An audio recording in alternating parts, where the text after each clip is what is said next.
Max here. Patch here.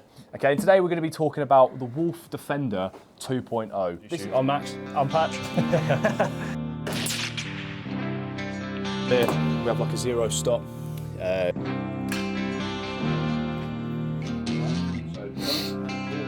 Okay, so using use gun 1, go down. Sweet. Where we size them up, it's called softer sausage. This is actually an initial opening. Obviously, we have opened it and we've had a look inside, but we're actually going to look at it properly right now. First off, what do you think of the box? It looks slick. It looks nice. Obviously, the matte black, everyone loves that. It's nice. Let's open it up.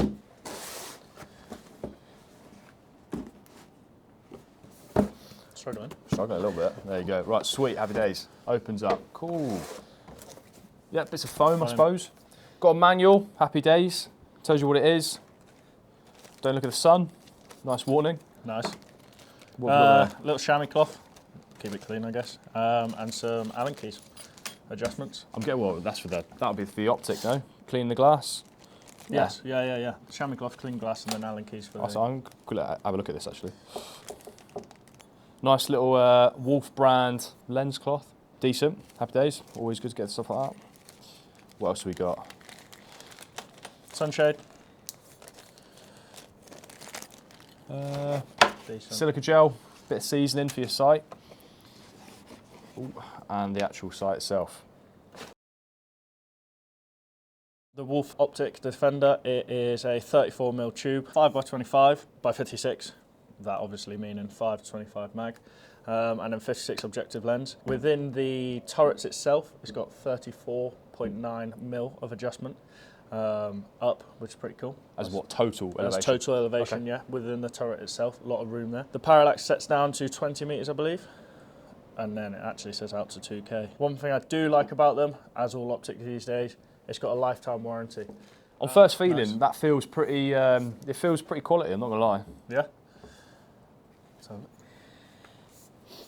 Yeah, so it has nice locking turrets on there. Oh, that's quite a nice, it's a satisfying click. Illumination as well.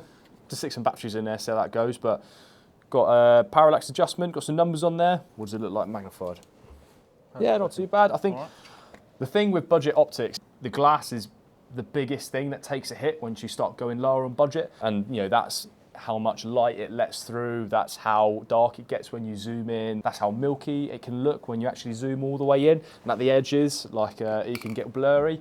So that's usually the biggest thing. If you are using it in low light condition, just try and dial back that magnification, and then that allows more light to come into the sight, to your eye, so you can see what you're shooting at. However, the design, the feel of the body itself feels pretty good so far. Well, that's all right, isn't it? Even on 25. So this one here, this is the 5x25 by 56 variant. It's first focal plane, and inside we've got the Whiskey Mill 5 reticle. Yeah, should be cool to try it out. I've not used a Wulf before personally, so it'll be interesting to see where it sort of marries up with other optics on the market, I think. It's got so zero stop as well. I'm just looking through the manual.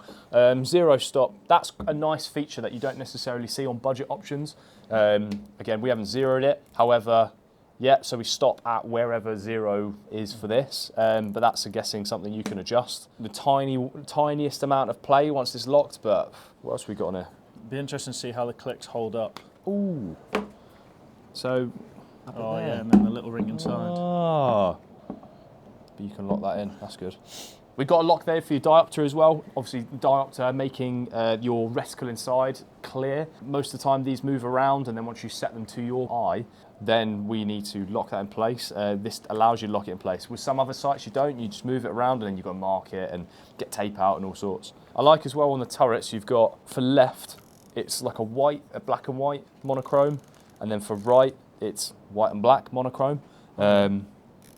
Quite handy for seeing where you are, remembering, nice little feature. But apart from that, looking at it, it looks pretty good. I think it's all right. We'll just have to put it through a test, see if it tracks. Yeah, we'll track it. We'll get some other people to zero it as well, get some more views on it. Okay, cool. So we're going to stick this on. We're going to stick on our Steyr. We're going to see realistically how easy it is to use. We're not going to look in the manual, and we're just going to see if we can work it out. If idiots like us can work it out. Cool.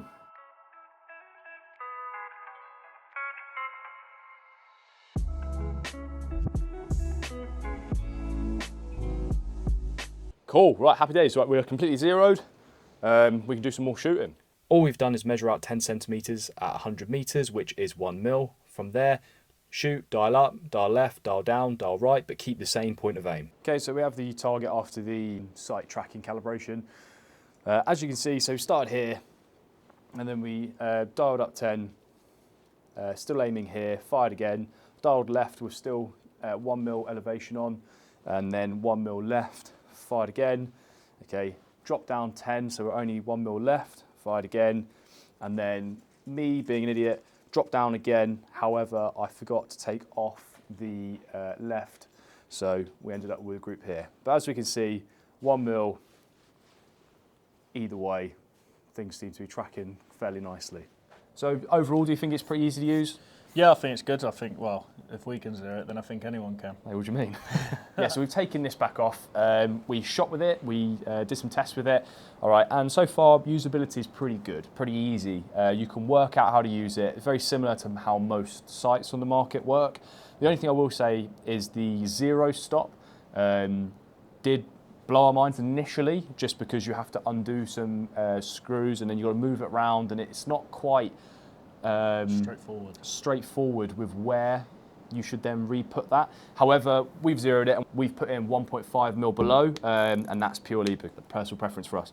But once we got it set up, it is very simple with the other turret. Again, just pop them off, slide them around, put them back on. It is quite a user-friendly and easy to use sight. For me personally, if I'm going to be using this more often, what I probably would do is put or draw some form of arrow on the zero stop so I know which way to twist it. Just little things like that, a little bit of husbandry. I mean, do you think that's good value for money? Yeah, I do, yeah. For sub £500, it does everything. It does what it says on the tin. Glass is clear, turrets track. I think it's pretty good. Yeah, I agree. I do agree. I think for the price point, you can't get mad about some of its downfalls because, you know, it's less than 500 quid, isn't it? Exactly. And, you know, people, they're always doing discounts and stuff, so you could probably pick it up less. There are other sites in the market that are at a similar price range, and again, they will all do something slightly differently that's better or worse than this. I think you can't get mad for the price you're paying for it. If you're paying thousands for an optic, which you easily can do, then maybe you can start to get a bit mad if things aren't, you know, the little things aren't there. But for everything you're getting, I think this is a very capable sight. The fact that the turrets are so big as well, it just makes it so easy to adjust. And if you're getting into longer range shooting, or you just want a nice sight to do everything majority of people need, you can't argue with that. It's good to go. Cheers for watching, guys. I hope you enjoyed the review on the Defender 2.0 by Wulf. If you're interested in this sight, please head over to Optic's warehouse where you can pick one up yourselves. Cheers, guys.